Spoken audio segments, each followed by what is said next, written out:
Cowok ini tiap malam masuk ke bawah tempat tidur Kyung Min. Ketika Kyung Min sudah tidur, cowok ini pakai barangnya, lalu memeluknya. Dan sebelum subuh cowok ini akan pergi sendiri. Hal ini tidak diketahui Kyung Min. Namun Kyung Min juga mulai merasa ada yang aneh. Setiap pagi dia merasa badannya pegal. Susu yang dibeli kemarin tiba-tiba habis. Tempat duduk toilet yang ditutup sebelumnya pun terbuka. Saat Kyung Min ingin keluar, kunci pintu dibuka orang lain. Dan ada goresan di atas kuncinya. Kyung Min pun merasa khawatir. Dan mengganti kata sandi pintu. Ketika malam hari, saat Kyung Min pulang kerja, kunci pintu dibuka orang lagi. Dia pun merasa takut. Malam hari ketika Kyung Min sedang tidur, dia mendengar ada orang yang membuka pintu. Dia mendekati pintu dan melihatnya. Kyung Min sangat takut. Akhirnya suara berhenti. Kyung Min memberanikan diri untuk melihat keluar. Setelah memastikan tidak ada orang, dia membuka pintu. Tidak ada orang di luar sana. Kyung Min kira orang tadi salah rumah. Namun dia menemukan putung rokok di depan. Dia pun lapor polisi. Saat polisi datang, polisi pun menenangkan Kyung Min. Mungkin kebetulan saja orang lewat. Kyung Min pun akhirnya kembali tidur. Saat dia tidur, seorang cowok keluar dari bawah kasur. Dia menggunakan obat bius membuat Kyung Min pingsan.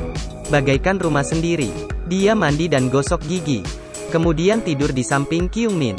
Saat bangun Kyung Min pun merasa sangat lelah. Saat kerja dia pun bertemu seorang klien yang aneh. Klien itu bilang dia kenal Kyung Min, dan ingin ajak Kyung Min makan bersama. Namun ditolak oleh Kyung Min. Klien itu pun bilang, "Kamu hanya pelayan, beraninya pandang rendah saya." Semua orang pun melihat mereka. Hal yang sangat memalukan. Manajer bank pun datang membantu Kyung Min. Lalu satpam mengusir klien itu. Siapa tahu saat Kyung Min pulang kerja, klien itu muncul lagi, dan ingin mengantar Kyung Min pulang rumah dengan maksa. Beruntungnya, manajer bank datang membantunya. Manajer pun mengantarnya pulang. Saat Kyung Min sampai rumah, rumahnya mati lampu. Saat dia buka lampu handphonenya, tiba-tiba orang mengetuk pintu. Kyung Min takut klien tadi mengikutinya.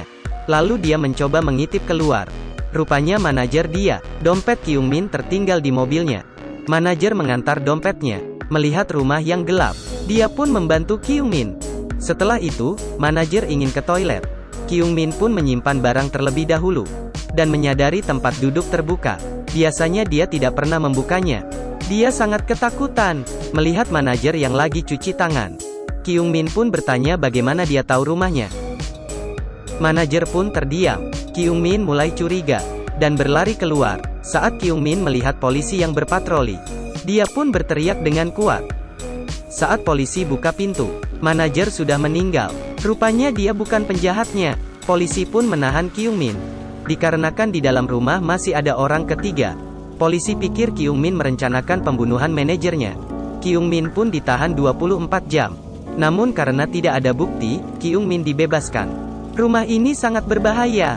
Kyung Min ingin pindah segera. Saat pindahan Kyung Min menemukan satu kunci.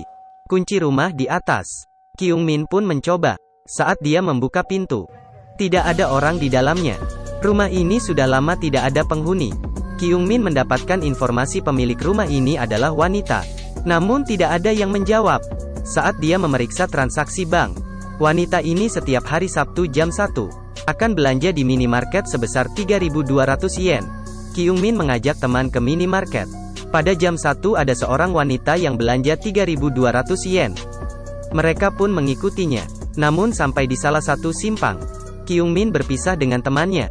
Kyung Min melihat sebuah rumah yang aneh. Kuncinya mirip dengan kunci rumahnya. Dia pun mencoba kata sandi acak. Namun selalu salah. Lalu dia pun mencoba kata sandi dia sendiri. Setelah itu, pintu terbuka. Temannya berhasil mengejar wanita tadi. Namun bukan orang itu yang mereka cari. Kyung Min pun masuk ke rumah itu. Di dalam rumah itu, seorang wanita terikat di atas kasur. Pada saat Kyung Min ingin melapor polisi, tiba-tiba masuk seorang pria dengan jarum bius dan menyuntik ke badan wanita yang diikat. Wanita ini adalah tetangga Kyung Min yang hilang, dan pria ini adalah pembunuh manajer Kyung Min. Kyung Min sembunyi di bawah dan ketakutan. Telepon pria tiba-tiba jatuh. Dia pun memungutnya dan pergi meninggalkan Kyung Min. Kyung Min pun ingin kabur, namun si pembunuh tiba-tiba masuk kembali. Kyung Min bersembunyi di belakang pintu. Dia melihat si pembunuh membuka selimut wanita itu. Dan terlihat kaki wanita yang dipotong. Saat ini, terdengar suara sirene di luar. Si pembunuh pindah ke dekat jendela. Kyung Min berlari ke ruang tamu dan bersembunyi di bawah meja. Dia melihat si pembunuh mengeluarkan gergaji. Dan mulai potong lengan wanita itu. Tiba-tiba, botol jatuh ke bawah lantai. Kyung Min ketakutan. Namun si pembunuh terus memotong lengan wanita tadi. Kyung Min pun segera lari keluar. Saat dia buka pintu, teleponnya tiba-tiba berdering.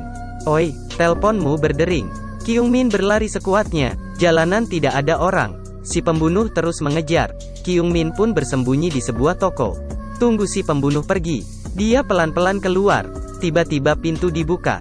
Kyung Min ketakutan. Saat ini, teman Kyung Min menabrak si pembunuh dengan kuat. Namun si pembunuh berhasil menjatuhkan teman Kyung Min. Kali ini Kyung Min sangat ketakutan. Beruntungnya ada polisi yang lewat.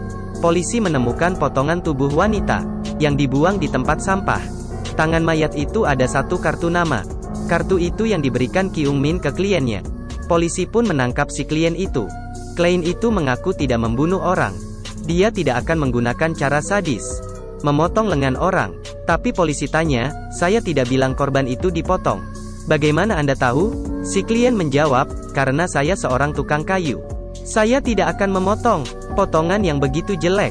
Saat polisi melihat jam yang dipakainya, teringat kata Kyung Min. Dia ada lihat si pembunuh juga pakai jam seperti itu. Dan dapat dipastikan si klien adalah pembunuh. Case ini bisa diselesaikan setelah hasil sidik jarinya keluar. Demi keamanan, Kyung Min pun pindah ke rumah baru.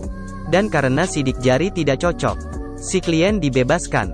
Saat pindah ke rumah baru, Kyung Min mendapat kiriman. Isinya telepon yang dia jatuh di rumah pembunuh. Dan dalamnya semua foto Kyung Min lagi tidur. Belum sempat ketakutan, teman Kyung Min pun telepon. Ada pria yang tidak dikenal. Sang pria masuk ke toilet. Dan saat temannya masuk rumah, temannya dibius hingga pingsan. Kyung Min segera lari ke rumah temannya. Saat ini, sang pria lagi siap-siap memotong kaki temannya. Kyung Min pun mencoba membuka pintu. Saat itu ada tangan yang memegang dia dari belakang. Dia adalah si klien. Dia pun mukul Kyung Min dan memarahinya. Beruntung polisi tiba di tempat. Saat polisi buka pintu, temannya terbaring di atas kasur. Pembunuh tidak membunuhnya. Rupanya video direkam 3 jam lalu. Temannya baik-baik saja, karena sasaran si pembunuh adalah Kyung Min. Polisi memberikan satu CCTV ke Kyung Min. Kyung Min meletaknya di atas lemari, agar bisa merekam bagian pintu masuk, dan memastikan apakah ada orang yang masuk rumah. Kyung Min pun pergi ke minimarket beli barang, dan bertemu seorang satpam. Saat mau pergi, terdengar jumlah belanja si satpam adalah 3.200 yen. Jangan-jangan, dia balik dan lihat, si satpam juga memakai jam kuno yang sama. Dia pun berlari pulang rumah dan mengunci pintu. Kali ini kunci pintunya ada 3. Saat ini, polisi telepon dia. Suruh dia jangan keluar rumah. Si klien sudah dibunuh. Si pembunuh pasti masih berkeliaran. Kyung Min pun membuka CCTV. Sebelum dia masuk sudah ada seorang pria yang masuk. Pria itu adalah si satpam tadi. Setelah bercermin, dia pun bersembunyi di bawah tempat tidur. Kaki Kyung Min pun bergemetar. Dia sangat ketakutan. Tiba-tiba tangan keluar. Kyung Min segera berusaha berlari keluar. Namun kunci terlalu banyak, dan tidak bisa keluar. Saat Kyung Min sadar lagi, dia sudah diikat di suatu tempat. Tangannya diinfus. Si pembunuh meminta Kyung Min tidak kabur, jika tidak dia akan memotong kakinya. Saat si pembunuh mendekat, dia menggigit telinga si pembunuh, lalu menusuk jarum ke tangan si pembunuh. Kyung Min pun berlari keluar. Namun sepertinya tidak ada jalan keluar.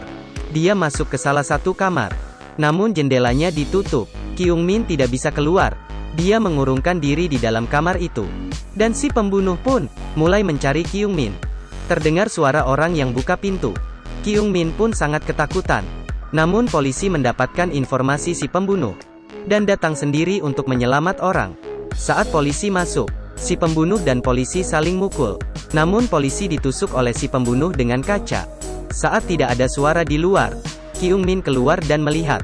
Si pembunuh menangkap Kyung Min dan akan memotong lengannya. Namun tiba-tiba lemari menimpa si pembunuh, dan tangan si pembunuh tertancap paku. Kyung Min memukul kepala si pembunuh dengan kuat. Si pembunuh menarik tangannya yang terjepit, lalu mencekik leher Kyung Min. Ketika Kyungmin hampir mati, Kyungmin dengan kuat menghantam kepala si pembunuh ke atas paku. Dan akhirnya si pembunuh meninggal. Kyungmin pun akhirnya selamat dan dinyatakan bebas tanpa kejahatan. Dia pun kembali ke hidup normal. Namun dia selalu melihat bahwa tempat tidurnya Dorlu. Cerita pun berakhir. Cerita ini mengingatkan kita, tinggal sendiri ataupun dengan keluarga, harus selalu menjaga keamanan sendiri dan melindungi diri sendiri. Baiklah, ingat subscribe channel saya. Terima kasih. Goodbye everyone.